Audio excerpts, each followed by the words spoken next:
জুলাই সনদ বাস্তবায়নে গণভোটের প্রস্তাব চূড়ান্ত সিদ্ধান্তের পথে, বললেন সালাহুদ্দিন। বিস্তারিত সংবাদ।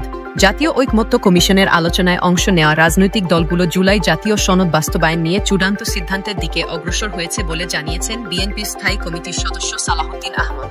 আজ রোববার রাজধানীর বেইলি রোডে ফরেন সার্ভিস একাডেমিতে জুলাই জাতীয় সনদের সংবিধান সম্পর্কিত প্রস্তাবগুলো বাস্তবায়নের পদ্ধতি নিয়ে জাতীয় ঐকমত্য কমিশনের সঙ্গে রাজনৈতিক দলগুলোর চতুর্থ দিনের আলোচনা শেষে এ কথা জানিয়েছেন সালাহুদ্দিন আহমদ।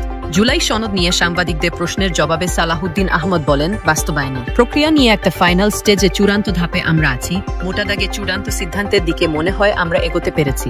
গণভোটের প্রস্তাব প্রসঙ্গে এই বিএনপি নেতা বলেন, আমরা সব রাজনৈতিক দল মিলে সমগ্র জনগোষ্ঠীর প্রতিনিধিত্ব করি কিনা এটা একটা প্রশ্ন। তাই জনগণের কাছে যদি সম্মতি নেওয়া যায় যে আমরা রাজনৈতিক দলগুলো জুলাই জাতীয় সনদে স্বাক্ষর করেছি, অঙ্গীকারবদ্ধ হয়েছি, জনগণ তার পক্ষে আছে কিনা, তখনই হবে জনগণের পক্ষ থেকে এই জুলাই জাতীয় সনদ বাস্তবায়নের জন্য একটা চূড়ান্ত অভিমত।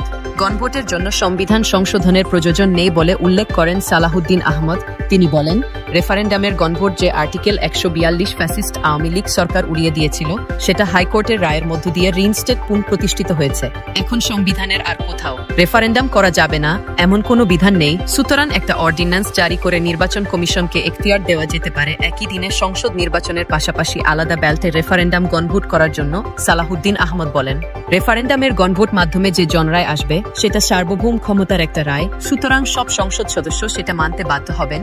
এই সময় সাংবাদিকেরা প্রশ্ন করেন, যদি আগামী সংসদে জুলাই সনদের বিরোধী এমপিরা সংখ্যাগরিষ্ঠ হন, তবে কি তারা গণরায় মানতে বাধ্য থাকবেন? জবাবে সালাহুদ্দিন আহমদ বলেন, জনরায় হচ্ছে চূড়ান্ত।